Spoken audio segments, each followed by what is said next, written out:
They say an eco-friendly house can't be built in 150 days for $150,000, and I say it can. I'm Alan Smith. Join me as I push the limits with time, budget, and creativity with the Garden Home Challenge, exclusively on ehowhome. Just take a look at this 4x8 sheet of plywood. It's nice and smooth, but you see that really wasn't the intention here. What this was intended to be was a 4x8 sheet of beadboard. And you can see we've got a little bit of beadboard down here, and this one is a seconds piece, if you will. When you buy some of your building materials at a salvage yard, hey, you know, that's just one of the challenges. You're going to run into some things that are, in fact, second grade or third grade even. And you know, if you price this stuff, you have to weigh everything. For instance, beadboard in 4x8 sheets, you can pay up to 40 bucks a sheet for it, particularly if it's already pre-primed. This was 11 and some change. So with a price like that, you can see I can have a few pieces like this that we'll have to use in a different way. Now, if you come here and look a little closer, you can see this is really what I'm looking for. You can see this motif, or the bead. This is the bead. That's why it's called a beadboard. You see, beadboard became popular in the late 19th century, the 1870s, 80s, 90s, so forth, right up into the 20th century.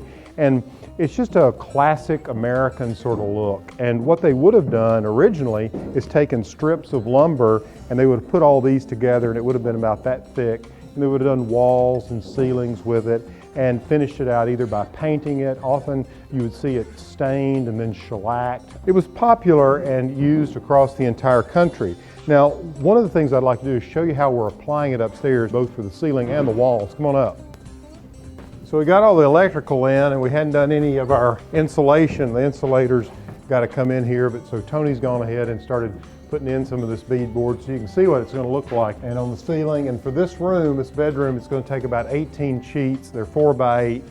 And so with 18 sheets, do the math, it's for about 200 bucks, we're able to do the ceiling and the floor. Now, the way they manufacture this is that on the back side, it's smooth, but then you get this groove here, which is actually shiplap because it matches here, this groove on this side. So when I put them together like this, you can see there's the bead, and it matches up with the board right next to it. So by having that, it matches up really well.